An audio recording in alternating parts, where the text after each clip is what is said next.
கற்றது கைமண்ணளவு உலகச் செய்யும். கற்றது கைமண்ணளவு உலகச் செய்யுள். ஓதுகிற திருக்குறள் நம் தங்க பேழை. உலகாலும் செல்வத்து பயனே ஈதல். உலகாலும் செல்வத்து பயனே ஈதல். மூதுரைகள், நீதி நெறி பெட்டகங்கள், முத்துமணி ரத்தினங்கள், வைரக்கற்கள். மூதுரைகள், நீதி நெறி பெட்டகங்கள், முத்துமணி ரத்தினங்கள், வைரக்கற்கள். ஆதியனும் காலத்து தொகையும் பாட்டும், ஆதியனும் காலத்து தொகையும் பாட்டும். அருந்தமிழே இருந்தமிழே மலர் வணக்கம். அருந்தமிழே இருந்தமிழே மலர் வணக்கம். அன்புக்குரியவர்களே, படை வீரர்களுக்கு பாராட்டு செய்கிற படைப்பாளர்கள் அரங்கம், அதிலே கவியரங்கம்.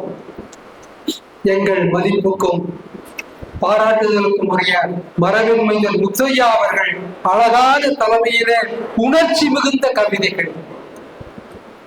இந்த நிகழ்வுக்கெல்லாம் மைய புள்ளியாக இருந்து வண்ணம் தீட்டி சூரிகை குலைத்து நிறங்களை சேர்த்து ஒரு சித்திரமாக்கிய பெருமை நம்முடைய தோழர் அர்ஜுன் சம்பத் அவர்களை.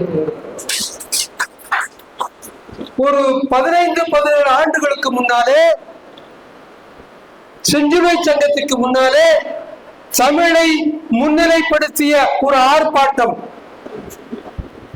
தமிழை பயிற்சி மொழியாக்க வேண்டும் என்ற ஒரு ஆர்ப்பாட்டம்.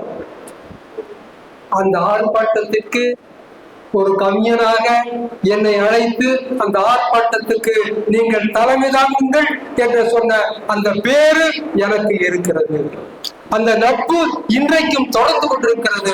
அவர் எழுதுவதை நான் படித்துக் கொண்டிருக்கிறேன், அவர் பேசுவதை நான் கேட்டுக்கொண்டிருக்கிறேன்.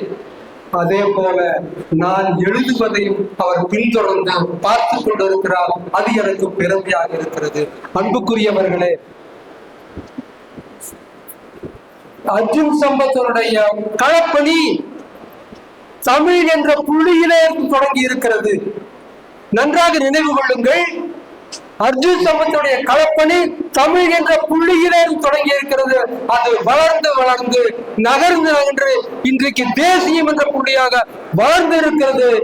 ஏனென்றால் அர்ஜுன் சம்பத் அவர்களுக்கு என்றைக்கும் ஏறுமுகம் அன்றும் இன்றும் என்றும். அதற்காக அவரை நாங்கள் இந்த அவை அன்போடு பாராட்டுகிறது.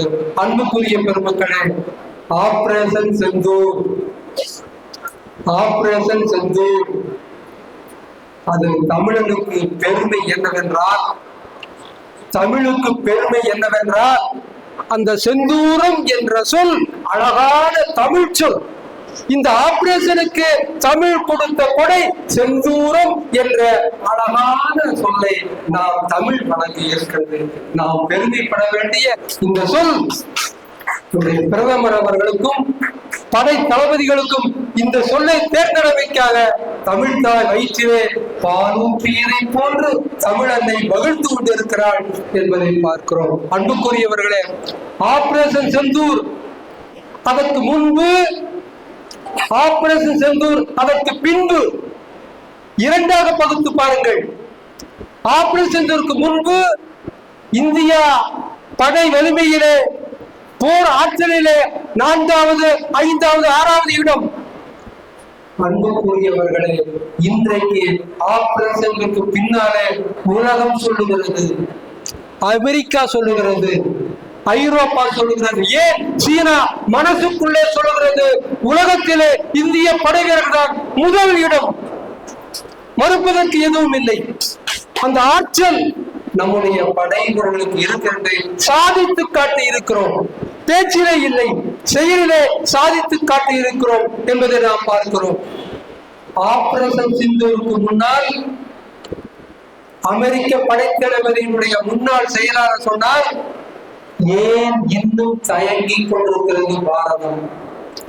அமெரிக்க படைத்துறை முன்னாள் தலைவர் கேட்கிறார், ஏன் இன்னும் இந்தியா தயங்கி கொண்டிருக்கிறது? ஆனால் அன்புக்குரியவர்களே, 15 நாட்களுக்கு பின்னாலே இந்தியா திட்டமிட்டு பஞ்சாபில இருந்து காஷ்மீர் வரைக்கும் பாதுகாப்பு ஏற்பாடுகளை சரியாக செய்த பின்னாலே 15 நாள் கழித்து 30 நிமிடங்களிலே அந்த துல்லிய தாக்குதல் பாகிஸ்தானுடைய படை மையங்கள் எல்லாம் காலியாக போனது. 30 நிமிடம் தான்.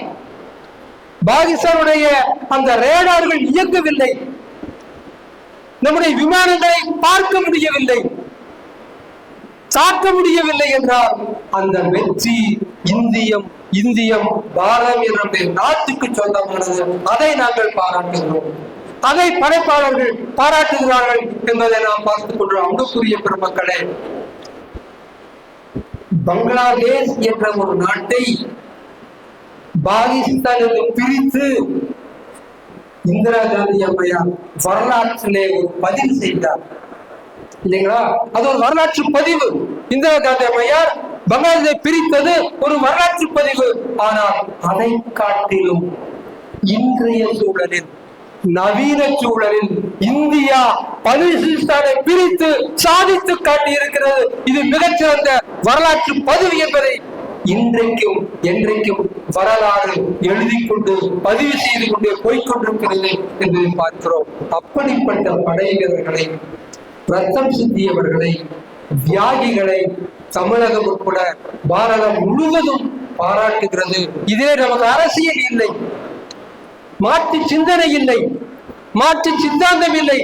நம்முடைய வீரர்களை நாம் பாராட்டுகிறோம். இதிலே எந்த காழ்ப்பும் வேற்றுமையும் இல்லை என்று சொல்லி நம்முடைய வீரர்களை இந்த தமிழகம் படைப்பாளிகள் பாராட்டுகின்றோம். வெற்றிக்காக அவர்களை பாராட்டுகின்றோம். அன்புக்குரியவர்களே, நம்முடைய அஜித் சம்பந்தர் சொன்னார்கள், இதை தமிழகம் அளவுக்கு கொண்டு செல்ல வேண்டும் என்ற செய்தி சொன்னார்கள்.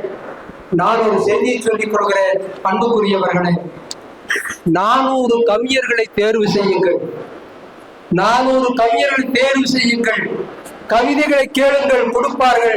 அன்புக்குரியவர்களே, அந்த புத்தகத்துக்கு நான் ஒரு பெயர் கொடுக்கிறேன். 400 கவிஞருடைய கவிதைகளுக்கு ஒரு பெயர் கொடுக்கிறேன். எழுதப்படட்டும், புதிய புறநானூறு எழுதப்படட்டும். இதோ இன்னொரு சங்க இலக்கியம் தமிழுக்கு கிடைக்கட்டும் என்று 400 கவிஞருடைய ஒரு தொகுப்பை நீங்கள் கொண்டு வர வேண்டும் என்று கேட்டுக்கொண்டு, இந்த வாய்ப்பை வழங்கிய நண்பர்களுக்கும் இந்த அமைப்புக்கும் படை வீரர்களை பாராட்டுகின்ற இந்த சூழலில் நானும் என்னுடைய பாராட்டுகளையும் வாழ்த்துகளையும் வணக்கங்களையும் தெரிவித்து நிறைவு செய்கின்றேன். நன்றி, வணக்கம்.